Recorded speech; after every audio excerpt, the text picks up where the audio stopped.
Welcome to Eureka NEET physics. இந்த crash course சீரிஸில் நம்ம இன்றைக்கி டிஸ்கஸ் பண்ண போகிற topic mechanical properties of solids. சாலிட்ஸை பொறுத்தளவுக்கு எலாஸ்டிசிட்டிலேருந்து அதிகமான கொஸ்டின்ஸ் கேட்குறாங்க. எலாஸ்டிக் லிமிட் நம்ம எப்படி தெரிஞ்சுக்கிறது? ஏதாவது ஒரு ஆப்ஜெக்ட் இருக்குது, இந்த ஆப்ஜெக்டோட லென்த் வந்து கேபிட்டல் L வச்சுக்கலாம். இதில் ஒரு ஃபோர்ஸ் அப்ளை பண்ணி இந்த ஆப்ஜெக்ட் எலாங்கேட் பண்ண ட்ரை பண்ணோம் அப்படின்னா இந்த ஆப்ஜெக்டில் ஒரு சின்ன இன்க்ரிமெண்டல் இன் லென்த் இருக்கலாம் இல்லையா? ஏற்கனவே ஒரு லென்த் இதுவாக இருந்துச்சுன்னா ஒரு சின்ன போர்ஷன் வந்து அதில் இன்க்ரிமெண்ட் ஆகலாம். Let this be small. புக்கில் வந்து del L எடுத்துக்கலாம், இல்லை புக்கில் ஸ்மால் எல் கொடுத்துருந்தா அந்த மாதிரி எடுத்துக்கோங்க. ஏதாவது ஒன்று ஒரு சின்ன இன்க்ரிமெண்ட் இருக்கும், ஃப்ராக்ஷனல் சேஞ்ச் இன் லென்த் இருக்கும் due to the external force applied. இந்த எக்ஸ்டர்னலாக நம்ம அப்ளை பண்ண ஃபோர்ஸை தான் நம்ம என்னென்னு சொல்லுவோம்? டிஃபார்மிங் ஃபோர்ஸ்னு சொல்லுவோம். இதோட ஷேப்பை வந்து சேஞ்ச் பண்ணுது, டிஃபார்ம் பண்ணுது, ஃபார்மை வந்து சேஞ்ச் பண்ணுது, டிஃபார்மிங் ஃபோர்ஸ்னு சொல்லுவோம். இந்த டிஃபார்மிங் ஃபோர்ஸ் அப்ளை பண்ணோடனே இந்த ஆப்ஜெக்ட்டுக்குள்ளே இன்டர்னலாக ஒரு ஃபோர்ஸ் க்ரியேட் ஆகும். அந்த ஃபோர்ஸ் தான் என்ன ஃபோர்ஸு? ரெஸ்டாரிங் ஃபோர்ஸு. ரெஸ்டாரிங் ஃபோர்ஸ்னால் என்ன மீனிங்கு?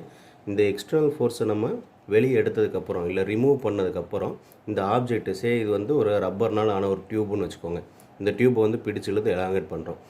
ஃபோர்ஸ் இருக்கிற வரையும் அதோட இன்க்ரிமெண்டல் லென்த் இருந்துகிட்டே இருக்கும். ஃபோர்ஸை நம்ம ரிமூவ் பண்ணதுக்கப்புறம், எக்ஸ்டர்னல் ஃபோர்ஸை ரிமூவ் பண்ணதுக்கப்புறம் the object will regain it's original shape. திரும்ப சுருங்கி அதோட பழைய லென்த்துக்கு போகும். அப்போ அது ரீகெயின் பண்ணுறதுக்கு அதுக்கு ஒரு இன்டர்னலாக ஒரு ஃபோர்ஸ் தேவையில்லையா? அந்த மாதிரி இன்டர்னலாக க்ரியேட் ஆகக்கூடிய ஃபோர்ஸ் தான் ரெஸ்டாரிங் ஃபோர்ஸு. இந்த ரெஸ்டாரிங் ஃபோர்ஸை யூனிட் ஏரியாவுக்கு நம்ம மெஷர் பண்ணோம்னா அதுதான் என்னது? ஸ்ட்ரெஸ்ஸு. ஸ்ட்ரெஸ் வந்து ரெஸ்டாரிங் ஃபோர்ஸ் பை ஏரியா. இதோட யூனிட் என்ன இருக்கும்? நியூட்டன் பெர் மீட்டர் ஸ்கொயர் இருக்கும். ப்ரெஷரோட யூனிட் F/Aங்கிறது ப்ரெஷரோட யூனிட்டு. ஓகே, இந்த ஸ்ட்ரெஸ்ஸில் என்னென்னலாம் டைப் இருக்குது? ஸ்ட்ரெஸ்ஸில் ஜென்ரலாக கேட்டகரைஸ் பண்ணணும்னா ரெண்டே டைப்பில் சொல்ல முடியும். ஒன்று வந்து நார்மல் ஸ்ட்ரெஸ்ஸு, இன்னொன்று வந்து டேஞ்சென்ஷியல். இப்போ நம்ம பார்த்த கேஸில் ஃபோர்ஸ் வந்து நார்மலாக அந்த ஆப்ஜெக்ட் என்ன மாதிரி இருந்துச்சோ அதுக்கு பெர்பெண்டிகுலர் டைரெக்ஷனில் ஃபோர்ஸ் இந்த சைடுக்கு இந்த கிராஸ் செக்ஷனல் ஏரியாவில் பெர்பெண்டிகுலராக ஃபோர்ஸ் அப்ளை பண்ணுறோம். இது நார்மல் ஃபோர்ஸ்னு சொல்லுவோம். இதே மாதிரி இந்த மாதிரி ஒரு ஆப்ஜெக்ட் இருக்குது. இந்த ஆப்ஜெக்டில் ஒரு டேஞ்சென்ஷியல் டைரெக்ஷனில் பெர்பெண்டிகுலராக இல்லாமல் அதோட சைடில் இல்லாமல் ஏதாவது ஒரு டேஞ்சென்ஷியல் டாப்பில் மட்டும் ஒரு ஃபோர்ஸ் அப்ளை பண்ணுறோம் அப்படின்னா அதை டேஞ்சென்ஷியல் ஸ்ட்ரெஸ்ன்னு சொல்லுவோம். அதில் ஆகக்கூடிய ஸ்ட்ரெஸ் வந்து டேஞ்சென்ஷியல் ஸ்ட்ரெஸ்ஸு. ஸோ ஜென்ரலாக நம்ம எப்படி சொல்லிடலாம்? நார்மல் அண்ட் டேஞ்சென்ஷியல்னு நம்மளால் இதை கேட்டகரைஸ் பண்ண முடியும். Normal stress, tangential stress. Normal ஸ்ட்ரெஸ்ஸில் ரெண்டு டைப் இருக்குது. என்னென்னது? டென்சில்.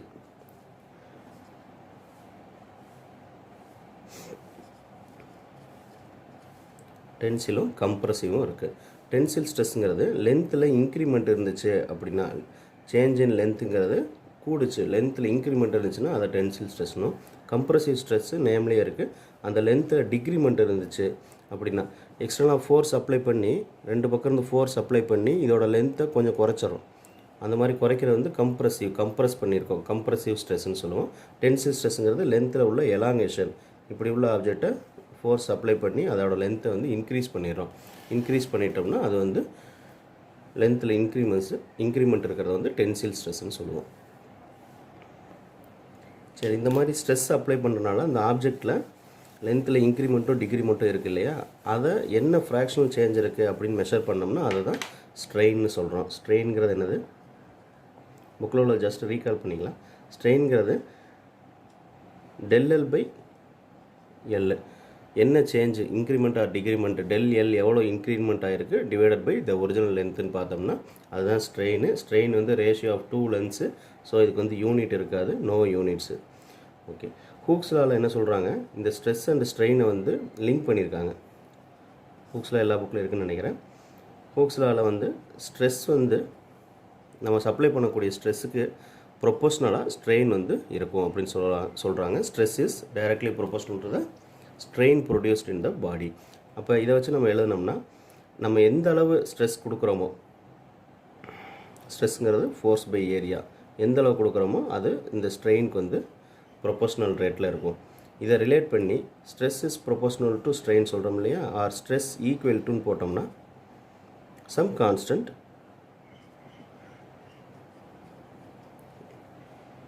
இன்ட்டு ஸ்ட்ரெயின்னு சொல்லலாம். இந்த கான்ஸ்டன்ட் தான் என்ன சொல்கிறோம்? Modulus of elasticity. Modulus of elasticity தான் ஒரு ஆப்ஜெக்ட்டு எந்த அளவு அதோட ஒரிஜினல் ஷேப்பை ரீகெயின் பண்ணோம் அப்படிங்கிறத மெஷர் பண்ண முடியும். ஒரு ஆப்ஜெக்ட்னால் எந்த அளவு எக்ஸ்டர்னல் ஃபோர்ஸை தாங்கி ரீகெயின் ஆகும் அப்படிங்கிறது. சரி, ஒரு ஸ்கேல் எடுத்துருக்கோன்னு வச்சுக்கோங்க, ஒரு பிளாஸ்டிக் ஸ்கேல். இந்த பிளாஸ்டிக் ஸ்கேலை வந்து நான் பெண்ட் பண்ணிக்கிட்டே இருக்கேன். ஒரு குறிப்பிட்ட லெவல் பெண்ட் பண்ணி நான் விட்டுட்டேன்னா இது என்ன ஆகும், அகெயின் இதோட ஒரிஜினல் ஷேப்புக்கு போகும். இதை விட இன்னும் அதிகமாக பெண்ட் பண்ணிக்கிட்டே இருந்தால் ஒரு லெவலுக்கு மேலே இது உடஞ்சிரும். அப்போ உடஞ்சிருச்சு அப்படின்னா அதனால் அதோட பழைய ஷேப்பை வந்து ரீகெயின் பண்ண முடியல. ஸோ ஒரு லிமிட் வரையும் அதனால் ஸ்ட்ரெஸ்ஸை வந்து பேர் பண்ணிக்கிட்டு நம்ம அந்த எக்ஸ்டர்னல் ஃபோர்ஸை ரிலீஸ் பண்ணிட்டோம்னா டியூ டு இட்ஸ் ரெஸ்டாரிங் ஃபோர்ஸ் வந்து பழைய ஒரிஜினல் ஷேப்புக்கு போக முடியும். அந்த லிமிட்டுக்கு மேலே போக முடியாது. அந்த லிமிட்டை தான் நம்ம என்ன சொல்கிறோம், எலாஸ்டிக் லிமிட்னு சொல்கிறோம். ஒரு ஆப்ஜெக்ட் சீக்கிரமாக உடஞ்சி போச்சு அப்படின்னா அதை வந்து பிளாஸ்டிக்னு சொல்லுவோம். இதுவே உடையாமல் திரும்ப அதோட ஒரிஜினல் ஷேப்பில் இருக்கும் அப்படின்னா அதை வந்து எலாஸ்டிக் ஆப்ஜெக்ட்னு சொல்லுவோம். சரி, ஸ்ட்ரெஸ்ஸுக்கும்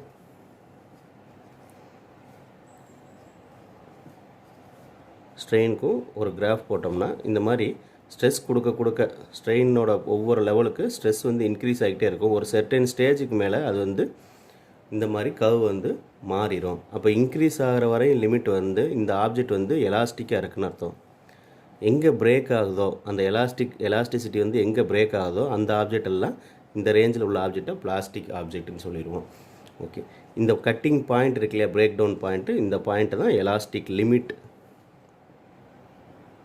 அந்த ஆப்ஜெக்டோட எலாஸ்டிக் லிமிட்டுங்கிறோம்.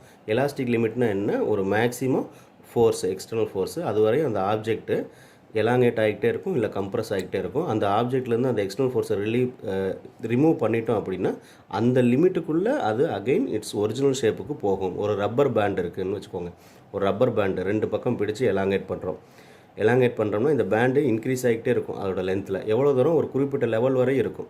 ஒரு குறிப்பிட்ட எக்ஸ்டர்னல் ஃபோர்ஸோட லெவல் வரையும் இது எலாங்கேட் ஆகிட்டே இருக்கும். நம்ம ஃபோர்ஸை விட்ட உடனே பழைய ஷேப்புக்கு போயிடும். இதுவே அதுக்கு மேலே இழுத்துக்கிட்டே இருந்தோம்னா இந்த பேண்ட் வந்து கட் ஆயிரும். அப்போ அந்த லிமிட்டை தான் அதோட எலாஸ்டிக் லிமிட்னு சொல்கிறோம்.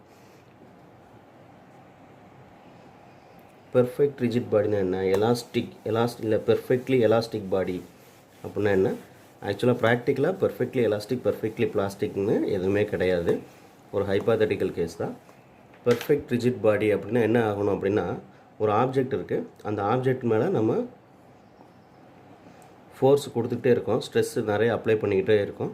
அப்ளை பண்ணும்போது ஸ்ட்ரெயினே இல்லை. ஏற்கனவே stress is equal to E into strain பண்ணோமா, அதே formula E equal to stress by strain பண்ணிக்கலாமா. ஒரு ஆப்ஜெக்ட் மேலே நம்ம எக்ஸ்டர்னல் ஃபோர்ஸ் சப்ளை பண்ணிக்கிட்டே இருக்கோம், அது it is under some pressure. ஸ்ட்ரெஸ்ஸுங்கிறது ப்ரெஷர், அதில் ஸ்ட்ரெயினே இல்லை அப்படின்னா ஸ்ட்ரெஸ் மட்டும் ஒரு வேல்யூ இருந்துக்கிட்டே இருக்கும், ப்ரெஷர் ஒரு வேல்யூ இருந்துகிட்டே இருக்கும். ஸ்ட்ரெயின் இல்லை அப்படின்னா ஸ்ட்ரெயின் 0வாக இருக்கும். அப்போ அந்த ஆப்ஜெக்டில் எந்த சேஞ்சுமே ஆகலை, அந்த ஆப்ஜெக்ட் வந்து ஸ்ட்ரெயின் ஆகலை, லென்த் இன்க்ரிமெண்ட் ஆகலை, இல்லைனா ரொம்ப ஸ்மால் ஃபேக்டரில் இன்க்ரிமெண்ட் ஆகுது. இதில் வந்து ஒரு 10 பாஸ்கல் நம்ம கொடுக்கும் போது இதோட லென்த் வந்து ஒரு நேனோமீட்டர் லெவலில் லென்த்தில் இன்க்ரிமெண்ட் இருக்குன்னு வச்சுக்கோங்க. அது வந்து ஒரு ரொம்ப ஸ்மால் சேஞ்சு ஈக்குவல் டு 0 அந்த மாதிரி இருந்துச்சு அப்படின்னா இந்த இ எப்படி இருக்கும், மாடுலஸ் ஆஃப் எலாஸ்டிசிட்டி வந்து இன்ஃபினைட்டாக இருக்கும். ஸோ பெர்ஃபெக்ட்லி எலாஸ்டிக் பாடிக்கு, பெர்ஃபெக்ட்லி ஒரு ஆப்ஜெக்ட் வந்து எலாஸ்டிக்காக இருக்குது, பெர்ஃபெக்ட்லி ரிஜிட்டாக இருக்குது அப்படின்னா அதில் இ வேல்யூ எப்படி இருக்கும், இ ஈக்குவல் டு இன்ஃபினிட்டிக்கு ஈக்குவலாக இருக்கும். மாடுலஸ் ஆஃப் எலாஸ்டிசிட்டி வந்து இன்ஃபினிட்டிக்கு ஈக்குவலாக இருக்கும். ஓகே, எந்த ஒரு ஆப்ஜெக்ட்லேயும் ஆகக்கூடிய எலாங்கேஷன் ஸ்ப்ரிங் கான்ஸ்டன்ட் வச்சு உங்களுக்கு தெரிஞ்சிருக்கும், படிச்சிருப்பீங்க. ஒரு ஸ்ப்ரிங்கில் வந்து நம்ம எக்ஸ்டர்னல் ஃபோர்ஸ் கொடுத்து எலாங்கேட் பண்ணுறோம், உள்ள ஒரு ரெஸ்டாரிங் ஃபோர்ஸ் டெவலப் ஆயிரும். இந்த எலாங்கேஷன் வந்து எக்ஸ்ன்னு மெஷர் பண்ணோம் அப்படின்னா இதில் உள்ள ஃபோர்ஸ் எவ்வளோ இருக்கும், -kx இருக்கும். கேங்கிறது இந்த ஸ்ப்ரிங் கான்ஸ்டன்ட்டு, எக்ஸுங்கிறது இங்கே இருக்கக்கூடிய எலாங்கேஷன். இந்த ஸ்ப்ரிங் கான்ஸ்டன்ட் வச்சுட்டு இந்த ஸ்ப்ரிங் ஒரு ஸ்ட்ரிங்கோ ரோப்போ, ஸ்ப்ரிங்குன்னு இல்லை, ஸ்ப்ரிங்கு ரோப்பு என்ன மாதிரியான ஆப்ஜெக்டாக இருந்தாலும் அதில் இந்த மாதிரி ஃபோர்ஸ் கொடுக்க எக்ஸ்பேண்ட் ஆகிட்டே இருக்குது. ஸோ இது வந்து F இன்ட்டு எஸ்ஸுங்கிறது நம்ம பண்ணக்கூடிய ஒர்க்கு. இந்த ஒர்க்குக்கு ஈக்குவலாக உள்ளே வந்து ஒரு எலாஸ்டிக் பொட்டன்ஷியல் எனர்ஜி ஸ்டோர் ஆகும். அந்த பொட்டன்ஷியல் எனர்ஜி எவ்வளோ வேல்யூ இருக்கும், ½ டெரிவேஷன்லாம் பண்ணல, புக்கில் இருக்கும், டெரிவேஷன்லாம் பண்ணிகிட்டு இருந்தோம்னா நமக்கு டைம் ஆகிட்டு இருக்கும். என்ன ஃபார்முலான்னு மட்டும் நம்ம தெரிஞ்சுக்கிட்டு ப்ராப்ளம்லாம் யூஸ் பண்ணிக்கலாம். இது ஸ்ப்ரிங் கான்ஸ்டன்ட் வச்சு எழுதக்கூடிய ஃபோர்ஸு W = ½ வந்து இதில் உள்ள எலாஸ்டிக் பொட்டன்ஷியல் எனர்ஜி. ஒரு ரோப் இருக்குது, இந்த ரோப்பில் வந்து கீழே வந்து மாஸ் போட்டு இந்த ரோப்பை இழுக்கிறோம் அப்படின்னா எந்த இடத்துல மேக்ஸிமம் ஸ்ட்ரெஸ் இருக்கும், இந்த பாயிண்டில் ஸ்ட்ரெஸ் ரொம்ப கம்மியாக இருக்கும். மேக்ஸிமம் ஸ்ட்ரெஸ் வந்து டாப் பாயிண்டில் இருக்கும். இந்த ஃபார்முலாலாம் யூஸ் பண்ணி ரீசெண்ட் இயர்ஸில் கூட கொஸ்டின் கேட்டிருக்காங்க, என்னங்கிறது பார்த்துருவோம். ப்ராப்பர்ட்டிஸ் ஆஃப் சாலிட்ஸ்லேருந்து எவ்ரி இயர் கண்டிப்பாக ஒரு கொஷின் கேட்டுக்கிட்டே இருப்பாங்க. மினிமம் 4 மார்க்ஸுக்கு இதில் சான்ஸ் இருக்குது. சில புக்கில் எல்லாமே சேர்ந்து பல்க் ப்ராப்பர்ட்டிஸ்னு solid properties, fluid properties, thermal properties சேர்ந்துருக்கு. சிபிஎஸ்சி புக்கில் தனித்தனி லெசனாக இருக்கும். இந்த ஒரு லெசன்லேருந்து கண்டிப்பாக ஒரு கொஷின் இருக்கும். மேக்ஸிமம் யங்ஸ் மாடலஸில் கேட்பாங்க. அடுத்த கொஷனில் யங்ஸ் மாடலஸ் பற்றி சொல்கிறேன். இது லேட்டஸ்ட் இயர் 2019 கேட்ட கொஷின் பாருங்கள். ஒரு பிளாக் ஆஃப் மாஸ் வந்து ஒரு ஒயரில் கட்டி தொங்க விட்டுருக்கோம். அதோட மாஸ் வந்து எம்னு சொல்லிட்டாங்க. இந்த வயரில் எல் லென்த் இருந்துச்சு அப்படின்னா இந்த மாஸ் போட்டோன்னே கொஞ்சம் லென்த்தில் ஒரு சின்ன இன்க்ரிமெண்ட் இருக்குன்னு வச்சுக்கோங்க. ஏற்கனவே இந்த எல் போக இங்கே ஒரு சின்ன டெல் எல் இன்க்ரிமெண்ட் இருக்குது. அவங்க வந்து ஸ்மால் எல் கொடுத்துருக்காங்க. சரி, ஸ்மால் எல்லை யூஸ் பண்ணிக்கலாம். ஸ்மால் எல் இன்க்ரிமெண்ட் இருக்குன்னா எலாஸ்டிக் பொட்டன்ஷியல் எனர்ஜி ஸ்டோர்ட் இன் த எக்ஸ்டெண்டட் ஒயரு. இந்த சின்ன இன்க்ரிமெண்ட்டில் இந்த எக்ஸ்டெண்டட் ஒயரில் இருக்கக்கூடிய எலாஸ்டிக் பொட்டன்ஷியல் எனர்ஜி என்னன்னு கேட்டிருக்காங்க. இதுக்கு இப்போ தான் நம்ம ஃபார்முலா பார்த்தோம். நமக்கு என்ன தெரியும்? எலாஸ்டிக் பொட்டன்ஷியல் எனர்ஜி வந்துங்க நம்ம ஒரு ஸ்ட்ரிங்கை எக்ஸ்பேண்ட் பண்ணுறதுக்கு நம்ம செய்யக்கூடிய ஒர்க் வந்து அதில் ஒரு பொட்டன்ஷியல் எனர்ஜியாக ஸ்டோர் ஆகும். அது W = ½ kx ஸ்கொயர்டு. இங்கே எலாஸ்டிக் பொட்டன்ஷியல் எனர்ஜின்னு கொடுத்தனால நான் எனர்ஜி ஈன்னு யூஸ் பண்ணிக்கிறேன். ஓகே, இந்த kxங்கிறது என்னது? இது வந்து ஸ்ட்ரிங்கில் இருக்கக்கூடிய இன்க்ரிமெண்ட்டு. ஸோ ஸ்ப்ரிங் கான்ஸ்டன்ட் வச்சு எழுதணும்னா F = -kx. இந்த மைனஸ்ங்கிறது என்னென்னா நம்ம ஒரு ஸ்ட்ரிங்கில் ஒரு ஸ்ப்ரிங்கை எலாங்கேட் பண்ணுறதுக்கு வெளியேருந்து ஃபோர்ஸ் அப்ளை பண்ணோன்னா உள்ள ஒரு எக்ஸ்டர்னல் ஃபோர்ஸுக்கு வந்து க்ரியேட் ஆகும். இந்த ஃபோர்ஸ் தான் ரெஸ்டாரிங் ஃபோர்ஸு. ஆனால் எலாங்கேஷன் என்ன டைரெக்ஷனில் இருக்குது? எக்ஸுங்கிறது இன்க்ரிமெண்ட் வந்து இந்த டைரெக்ஷனில் இருக்குது. இன்க்ரிமெண்ட் இந்த டைரெக்ஷன்லையும் ரெஸ்டாரிங் ஃபோர்ஸ் ஆப்போசிட் டைரெக்ஷனில் இருக்கிறது தான் இந்த மைனஸ் சொல்லுது. அது டைரெக்ஷனை சொல்லுது. ஸோ அந்த மைனஸை நம்ம இங்கே பெருசாக மீன் பண்ணிக்க தேவையில்லை. ஓகே, இதை கேக்கு ரீஅரேஞ்ச் பண்ணுங்கள். இங்கே கேல வேல்யூ இல்லை. கேல ரீஅரேஞ்ச் பண்ணோம்னா என்ன ஆகும்? F/xன்னு ஆகும். இந்த எலாங்கேஷனை க்ரியேட் பண்ணக்கூடிய ஃபோர்ஸ் இங்கே என்ன ஃபோர்ஸு? அதோட ஒரு மாஸ் போட்டனால எலாங்கேஷன் க்ரியேட் ஆகுது. ஸோ மாஸ்னால் என்னது எது கீழே பிடிச்சி இழுக்கும்? அதோட வெயிட்டு. மாஸ் வந்தோடனே m/g வெயிட்டு தான் இந்த ஸ்ட்ரிங்கை கீழே பிடிச்சி இழுக்குது. அப்போ இந்த ஃபோர்ஸு சப்ளை பண்ணக்கூடியது வந்து அதோட வெயிட்டு mg/x. ஸோ கேக்கு பதிலாக இந்த வேல்யூ சப்ஸ்டிட் பண்ணலாம். ½ mg/x into x ஸ்கொயர்டு. எக்ஸும் இந்த பவரும் கேன்சல் பண்ணிக்கலாம். we get ½ mg எக்ஸ்ன்னு வருது. இந்த எக்ஸுங்கிறது என்னது? ஒரு ஸ்ட்ரிங்கில் க்ரியேட் ஆகக்கூடிய எக்ஸ்டென்ஷன். அந்த எக்ஸ்டென்ஷன் தான் இங்கே என்னென்னு கொடுத்துருக்காங்க? ஸ்மால் எல்ல கொடுத்துருக்காங்க. ஸோ எக்ஸ்டென்ஷன் வந்து ஸ்மால் எல் பண்ணிக்கலாம். ½ mgl ஆன்சர்.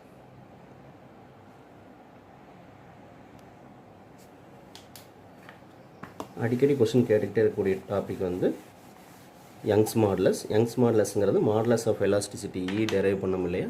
அதில் ஒரு ஸ்பெஷல் டைப் தான் Young's modulus, bulk modulus, shear மாடுலஸ்ன்னு இருக்குது.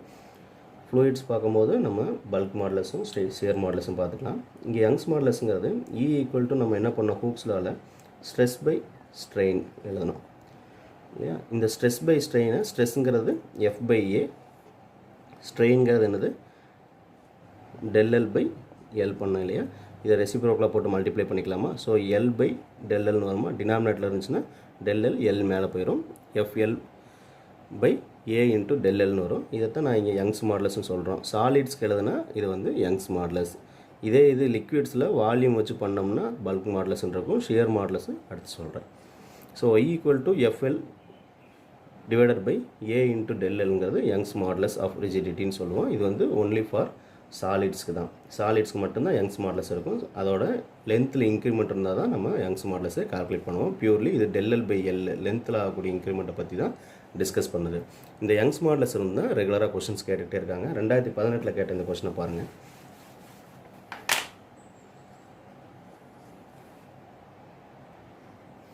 கொஷினை ரீட் பண்ணி பாருங்கள். 2 wires ஆஃப் சேம் மெட்டீரியல் கொடுத்துட்டாங்க. ஸோ wire 1 wire 2ன்னு எடுத்துக்கலாம். சேம் மெட்டீரியல்னால் மெட்டீரியல் வந்து யங்ஸ் மாடுலஸ் வேல்யூ வந்து சேமாக இருக்குன்னு அர்த்தம். ஒய் வேல்யூ வந்து இதில் சேமாக இருக்க போகுது. First object, second object. So same மெட்டீரியல்னு கொடுத்துட்டாங்கன்னா ரெண்டுலேயுமே யங்ஸ் மாடுலஸ் ஒய்யோட வேல்யூ வந்து சேம். ஏன்னா ஒய் வந்து மெட்டீரியலோட ப்ராப்பர்ட்டி, மெட்டீரியலை பொறுத்து தான் அதுக்கு ஃபிக்ஸடான வேல்யூ இருக்கும். இது வந்து ஒரு constant value for the material taken. Okay, and have the same வால்யூம்னு கொடுத்துட்டாங்க. ரெண்டுலேயுமே வால்யூம் சேமாக இருக்கணும். இந்த first wire has the cross sectional area, இது வந்து A. செகண்ட் ஒயருக்கு வந்து 3A கொடுத்துருக்காங்க. இதில் length of first wire increased by ΔL amount. இதில் இன்க்ரிமெண்ட் இன் லென்த் இருக்குது.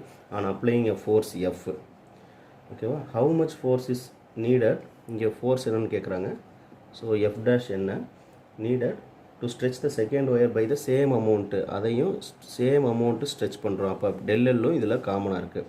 எதெல்லாம் காமனாக இருப்பாருங்க, ஒய் வால்யூம் டெல் காமனாக இருக்குது. இதில் மட்டும் ஏரியா வந்து இதில் 3 டைம்ஸ் ஆஃப் ஃபஸ்ட் ஆப்ஜெக்ட் மாதிரி ஏரியா இருக்குது. ஓகே, இப்போ இதை வச்சுக்கிட்டு நம்ம ஃபோர்ஸ் கால்குலேட் பண்ணணும். யங்ஸ் மாடுலஸ் நமக்கு என்ன ஃபார்முலா தெரியும். இப்போ வால்யூம் கான்ஸ்டன்ட் கொடுத்துருக்காங்க இல்லையா. ஸோ வால்யூம் கான்ஸ்டண்ட்டாக இருந்தால் லென்த் என்னவாக இருக்கும், ஏதோ ஒரு ஆப்ஜெக்ட், இந்த ஆப்ஜெக்டை பிடிச்சி இழுத்து இதோட லென்த்தை வந்து இன்க்ரிமெண்ட் பண்ணுறோம் இந்த கொஷின் படி. இதில் 2 ஆப்ஜெக்ட் கொடுத்துட்டு கம்பேர் பண்ண சொல்கிறாங்க. ஓகே, இதில் வந்து வால்யூம் கான்ஸ்டன்ட், இந்த மாதிரி ஒரு லீனியராக இருக்கக்கூடிய ஆப்ஜெக்ட்டுக்கு வால்யூம்ங்கிறது என்னது, V ஈக்குவல் டு அதோட கிராஸ் செக்ஷனல் ஏரியா இன்ட்டு அதோட டோட்டல் லென்த் இல்லையா. V இந்த கிராஸ் செக்ஷனல் ஏரியா தான் A, இதோட டோட்டல் லென்த்து, இதுதான் வால்யூம். ஒரு சிலிண்டர் மாதிரி ஷேப் எடுத்துக்கோங்க. அதில் வந்து எப்படி வரும், area into length, cross sectional area into length. So இந்த வால்யூம் கான்ஸ்டண்ட்டாக இருக்கணும் அப்படின்னா இதில் லென்த் என்ன இருக்கும் பாருங்கள். செகண்ட் ஆப்ஜெக்டை பொறுத்தளவில் நான் V2 எழுதுகிறேன். அதுக்கு வந்து ஏரியா என்ன கொடுத்துருக்காங்க, 3A கொடுக்குறாங்க. லென்த் நம்ம Lன்னு வச்சுக்கிட்டோம்னா இதோட வால்யூம் என்ன வருது, 3AL வருது. இதே மாதிரி ஃபஸ்ட் ஆப்ஜெக்ட்டுக்கு நான் V1க்கு எழுதுனா அதுவும் எப்படி இருக்கணும், சேமாக இருக்கணும் இல்லையா. ஏன்னா வால்யூம் சேம்னு கொடுத்தனால இதுக்கும் சேமாக இருக்கணும். ஆனால் இதில் ஏரியா எவ்வளோ தான் இருக்குது, A இருக்குது. ஸோ 3AL வரணும்னா இதோட லென்த் என்ன இருந்திருக்கணும், 3L இருந்திருக்கணும். அப்போ தான் வால்யூம் வந்து சேமாக இருந்திருக்கும். புரியுதாங்க. செகண்ட் ஆப்ஜெக்டில் 3A கொடுத்துட்டனால நம்மளால் லென்த் Lன்னு நம்ம எடுத்துக்கிட்டோம் அப்படின்னா அதோட வால்யூம் வந்து 3AL இருக்கும். வால்யூம் சேம்னு கொடுத்தனால நம்ம ஃபஸ்ட் ஆப்ஜெக்ட்டுக்கும் அதே வால்யூம் வச்சு பார்த்தோம்னா L வந்து எவ்வளோ இருக்கணும், 3 டைம்ஸ் ஆஃப் L இருக்கணும். அப்போ இந்த ஃபஸ்ட் ஆப்ஜெக்டில் L வந்து 3L, இங்கே வந்து L வந்து ஜஸ்ட்டு Lன்னு எடுத்துக்கிறோம் to maintain volume constant. So இந்த கொடுத்துருக்க கேஸ் வச்சு பார்த்தோம்னா இதில் வந்து எப்படி இருந்திருக்கும், ஏரியா சின்ன ஏரியாவும் லென்த் வந்து 3 டைம்ஸ் ஆஃப் லென்த்தாக வந்திருக்கும். இது வந்து ஏவாக இருந்திருக்கு, இது வந்து 3L லென்த்தாக இருந்திருக்கும். இந்த செகண்ட் ஆப்ஜெக்டில் ஏரியா வந்து 3 டைம்ஸ் ஆஃப் ஏரியாவும் லென்த் வந்து L டைம்லேயும் இருந்திருக்கும். இந்த மாதிரி ஒரு ஆப்ஜெக்டாகவும் இருந்திருக்கும். இவங்க கொடுத்து வச்சு பார்க்கும்போது இதில் 3 times the cross sectional area single L, இதில் ஏரியா வந்து சின்ன A, லென்த் வந்து 3L, இந்த மாதிரியான ஆப்ஜெக்ட். இதில் வந்து நம்ம இன்க்ரிமெண்ட்டு எக்ஸ்டென்ஷன் பண்ணுறோம், ஸ்ட்ரெச் பண்ணோம்னா டெல் வந்து சேமாக இருக்கணும் அப்படின்னா என்ன ஃபோர்ஸ் இருக்கணும், இதில் F ஃபோர்ஸ் தேவைப்பட்டுச்சுன்னா இதில் என்ன ஃபோர்ஸ்னு கேட்குறாங்க. ஓகே, நமக்கு ஃபார்முலா என்ன தெரியும், Y equal to stress by strain. இதில் ஃபஸ்ட் ஆப்ஜெக்ட்டுக்கு நமக்கு கால்குலேட் பண்ண வேண்டியது வந்து ஃபோர்ஸுங்கனால ஃபோர்ஸுக்கு ரீஅரேஞ்ச் பண்ணிக்கோங்க. Force equal to Y into A del L by L, இது ஃபோர்ஸுக்கான ஃபார்முலா. இது செகண்ட் ஆப்ஜெக்ட்டுக்கு எழுதுறேன், எஃப் டேஷ்க்கு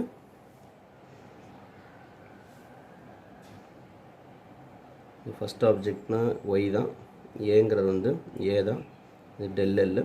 லென்த் வந்து ஃபஸ்ட் ஆப்ஜெக்ட் எவ்வளவு 3L, இதிலே ஃபஸ்ட் ஆப்ஜெக்ட் சப்ஸ்டியூட் பண்ணிக்கிறேன், லென்த் வந்து 3L. செகண்ட் ஆப்ஜெக்ட்டுக்கு எஃப் டேஷ்னு வச்சுக்கலாம் ஃபோர்ஸை, ஒய் வந்து சேம்னு கொடுத்துருக்காங்க. ஏரியா வந்து செகண்ட் ஆப்ஜெக்டில் உள்ள ஏரியா வந்து 3 டைம்ஸு 3A, டெல் வந்து சேம் எக்ஸ்டென்ஷனுக்கு தான் நம்ம கால்குலேட் பண்ண போகிறோம், பை எல், லென்த்துங்கிறது வந்து எல். ஸோ எஃப் டேஷ் வேணும், எஃப் டேஷ் பை எஃப்க்கு ரேஷியோ பார்க்கலாம்.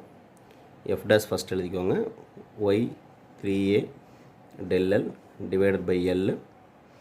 நான் இன்ட்டு போட்டு இதை ரெசிப்ரோக்கில் எழுதிக்கிறேன். டிவைடர் பையில் போட வேண்டிய எஃப் வந்து ரெசிப்ரோக்கில் போட்டு மல்டிப்ளை பண்ணிக்கலாம். 3L by Y A del L, common terms cut பண்ணிக்கலாம். ஸோ ஒய் கட் ஆயிரும், எல் கட் ஆயிடுச்சு, இந்த ஏஏ கட் ஆயிடுச்சு, டெல் எல் அப்படியே கட் ஆயிரும். ஸோ இங்கே நியூமரேட்டரில் இங்கே ஒரு 3 இருக்குது, இங்கே ஒரு 3 இருக்குது. F dash by F is equal to 3 × 3 9, ஆர்எல்ஸ் இதில் வந்து F dash equal to F இந்த பக்கம் கொண்டு வந்தோம்னா 9Fன்னு வரும். தான் ஆன்சர். 2018 கேட்ட கொஷின். அதே டைப்பில் 2015 கேட்டக்கூடிய கொஷின் பாருங்கள். Young's modulus of steel and பிராஸ்ன்னு கொடுத்துருக்காங்க. ஸோ ஃபஸ்ட் ஆப்ஜெக்ட் ஸ்டீலு, ரெண்டாவது வந்து பிராஸ், 2 ஆப்ஜெக்ட். இந்த ஆப்ஜெக்டில் Young's model of steel is twice that of brass. பிராஸுக்கு வந்து ஒய்ன்னு எடுத்துக்கிட்டால் இதில் ட்வைஸு 2y இருக்கும். சேம் லென்த்து,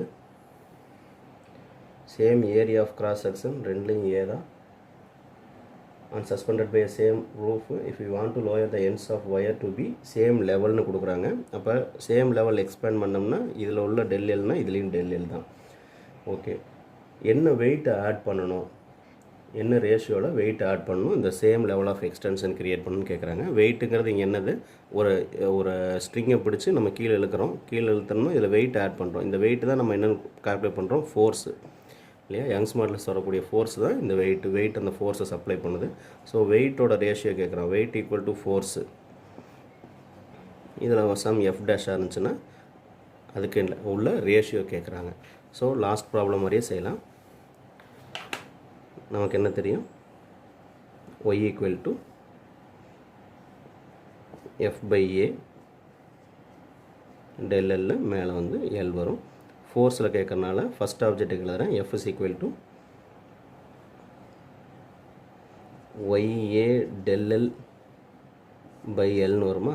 ஃபஸ்ட் ஆப்ஜெக்டில் ஒய் வந்து 2YA del L by L. இதே செகண்ட் ஆப்ஜெக்ட்டுக்கு எஃப் டேஷ் எழுதுனா என்ன வரும், Y A del L by L. அதுக்குள்ளே வேல்யூலாம் சப்ஸ்டிட் பண்ணிக்கோங்க. எஃப் பை எஃப் டேஷ்ங்கிற ரேஷியோ என்ன வருதுன்னு பாருங்கள், Y A del L by L into L by OA del L. Common terms cut பண்ணிக்கலாம், 2 மட்டும் இருக்குது. F by F டேஷோட ரேஷியோ வந்து 2. ரேஷியோ பார்த்தோம்னா 2:1ங்கிறது answer. Similar type.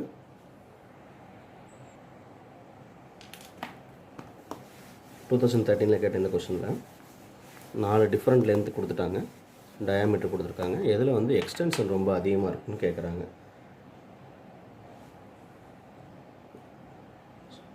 Young's modulus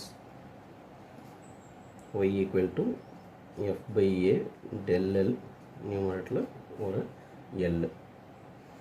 இதில் நம்ம கேட்குறது வந்து எக்ஸ்டென்ஷன் வச்சு கேட்குறாங்க. ஸோ ஃபார்முலா எக்ஸ்டென்ஷனுக்கு ரீஅரேஞ்ச் பண்ணிக்கலாம். del L equal to FL ஒய்ஏன்னு வரும். இதில் 4 wires of made up of same material அப்படின்னா எல்லா வயருக்கும் மெட்டீரியல் ஒய் வந்து சேமாக தான் இருந்திருக்கு.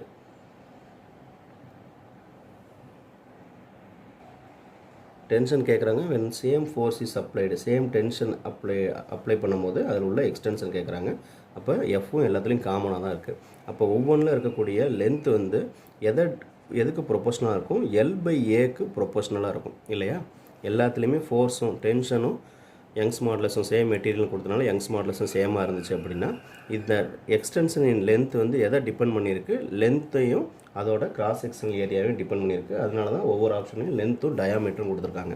ஸோ நான் ஃபர்தராக இந்த del L வந்து என்ன பண்ணலாம், ப்ரொபோஷனல் டு எல் பை இந்த ஏரியாங்கிறது என்னது, ஒரு லீனியர் ஆப்ஜெக்ட்டுக்கு பைஆர் ஸ்கொயர்டாக இருக்கும். ஃபர்தராக எல் ப்ரொபோஷனல் டு இந்த பைஆர் ஸ்கொயருக்கு பதிலாக நமக்கு ஆர் கொடுக்கல, அதுக்கு பதிலாக டயாமீட்டர் கொடுத்துருக்காங்க. ஸோ ஆருக்கு பதிலாக நான் என்ன பண்ணிக்கலாம், டயாமீட்டர் ஸ்கொயர் பண்ணிக்கலாம், இல்லை diameter by 2 the whole square கூட பண்ணலாம். ஸோ இது எதுக்கு equal, L by pi D squared by 4. இதுவும் கான்ஸ்டன்ட் வேல்யூஸ் தானே. அப்போ ப்ரொபோஷனல் நம்ம எடுக்கும் போது கான்ஸ்டன்ட்லாம் விட்டுறலாம். So it is again proportional to L by D squared. So del L வந்து எதை டிபெண்ட் பண்ணியிருக்கு அப்படின்னா எல் பை டி ஸ்கொயர்டை டிபெண்ட் பண்ணியிருக்கு. எப்படி பண்ணணும்னு பாருங்கள், காமன் ஃபேக்டர் 4 இதுக்கும் காமனாக உள்ளதெல்லாம் நம்ம விட்டலாம். Common tension applied when the same tension அப்ளைன்னு கொடுத்துருக்காங்க. இப்போ ஃபோர்ஸ் வந்து காமன், அதுவும் எல்லாத்துக்குமே ஈக்குவலாக இருக்கனால ஒரே ஃபேக்டர் அதை விட்டுடலாம். யங்ஸ் மாடலில் சேம் மெட்டீரியல்னால அதை விட்டுடலாம். அப்போ எதை டிபெண்ட் பண்ணியிருக்கு, எல் பை ஏ வந்து டிபெண்ட் பண்ணியிருக்கு. ஏல பை ஆர் ஸ்கொயர் இருக்குது, டி கொடுத்தனால நம்ம மீதி கான்ஸ்டன்ட்லாம் விட்டுட்டு it is proportional to L by D ஸ்கொயர்னு எழுதிக்கிறோம். இந்த எல் பை டி ஸ்கொயர் வச்சுக்கிட்டு ஒவ்வொரு ஆப்ஜெக்ட்டுக்கும் நம்ம என்ன எக்ஸ்டென்ஷன் இருக்கும் அப்படின்னு கெஸ் பண்ணலாம். ஓகே,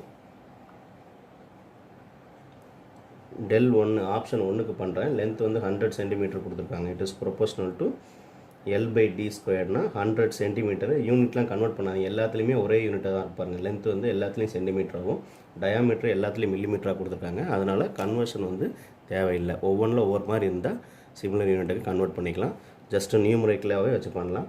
பை டி ஸ்கொயர்டுங்கிறது வந்து 1 ஸ்கொயர்டுன்னு வரும். ஸோ இது வந்து எதுக்கு ப்ரொபோஷனாக இருக்குது, 100க்கு ப்ரொபோஷனாக இருக்குது. இதில் இன்க்ரிமெண்ட் வந்து 100 யூனிட்ஸ், சர்டன் யூனிட்ஸ். L2க்கு இதே மாதிரி பண்ணோம்னா இதில் வந்து again L by D squared, Lங்கிறது 200, D வந்து 2 ஸ்கொயர்டுன்னு வரும். ப்ரொபோஷனல் 200 பை 4ன்னு வரும். ஸோ 15 வந்திருக்கு. L3 proportional to del L3 வந்து L by D squared, L வந்து இதில் 300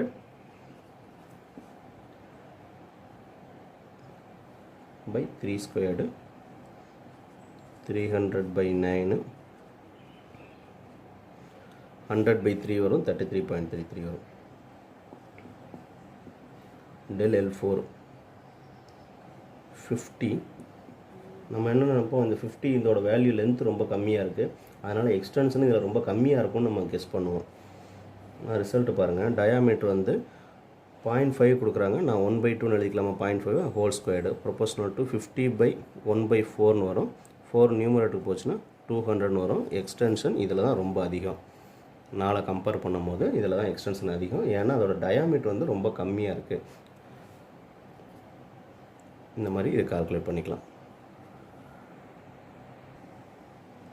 இது போக ஒரு டைப்பில் ப்ராப்ளம் கேட்கலான்னு நான் எக்ஸ்பெக்ட் பண்ணுறேன். இது வரைக்கும் ரீசெண்ட் இயர்ஸில் கேட்டதில்லை.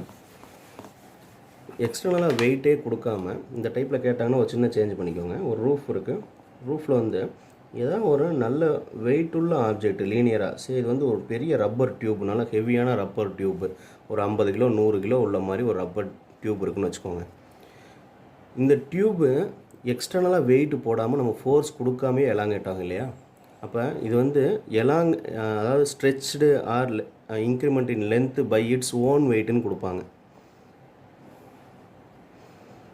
ஓன் வெயிட்னால எக்ஸ்டென்ஷன் இருந்துச்சு அப்படின்னா, நம்ம வெளியேருந்து பிடிச்சி இழுக்கிறது வேறு. வெளியேருந்து பிடிச்சி இழுத்து எக்ஸ்டெண்ட் பண்ணுறது தான் இவ்வளோ நேரம் பார்த்தோம். அதெல்லாம் ஃபோர்ஸு இல்லைனா ஏதாவது ஒரு மாஸ் போட்டிருப்பாங்க, அதோட வெயிட்டு W=mgன்னு வச்சு அந்த வெயிட்னால என்ன எக்ஸ்டென்ஷன், இதெல்லாம் இதுவரையும் ப்ராப்ளமில் பார்த்தோம். இப்போ இதில் எதுவுமே இல்லை பாருங்கள்.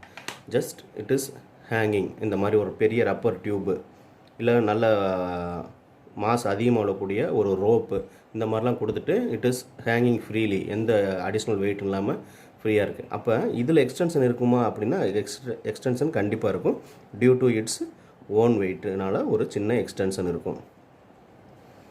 அந்த எக்ஸ்டென்ஷன் எடுக்கும் போது மட்டும் இதோட லென்த்து வந்து டோட்டல் லென்த் எல்லாம் இருந்துச்சு அப்படின்னா, நம்ம யங்ஸ் மாடுலஸில் F/A del L நியூமரேட்டில் ஒரு L பண்ணுவீங்களா, இந்த L வந்து L பண்ணக்கூடாது, Lக்கு பதிலாக L/2 போடணும்.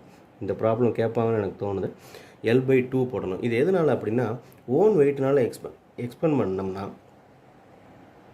இதோட எஃபெக்டிவ் லென்த்துங்கிற வந்து சென்டரில் இருந்து தான் ஸ்டார்ட் ஆகும். ஏன்னா டோட்டல் சென்டர் ஆஃப் மாஸ் வந்து இந்த மாதிரி லீனியர் ஆப்ஜெக்ட்டுக்கு அதோட சென்டரில் தான் இருக்கும். அப்போ சென்டரில் இருந்துச்சுன்னா நம்ம இங்கேருந்து இங்கே இருக்கக்கூடிய எக்ஸ்டென்ஷன் தான் L/2 தான் நம்ம எஃபெக்டிவாக உள்ளே எடுக்கணும். இந்த பாயிண்டில் தான் இதோட ஓவரால் வெயிட் வந்து centre of mass, centre of கிராவிட்டிலாம் அதோட சென்டர் பாயிண்டில் தான் பிஹேவ் பண்ணணும். அப்போ இங்கேருந்து எக்ஸ்டென்ஷன் இருக்கிற மாதிரி நம்ம L வந்து L/2 தான் கேல்குலேட் பண்ணணும். Through out the length L வந்து எடுக்கக்கூடாது. பை இட்ஸ் ஓன் வெயிட்னு கொடுத்தாங்கன்னா Lக்கு பதிலாக மட்டும் L/2 சப்ஸ்டியூட் பண்ணிக்கோங்க. ரீசெண்ட் டேஸில் இதில் கொஸ்டின்ஸ் இல்லை, கேட்டாங்கன்னா அந்த மாதிரி யூஸ் பண்ணிக்கோங்க.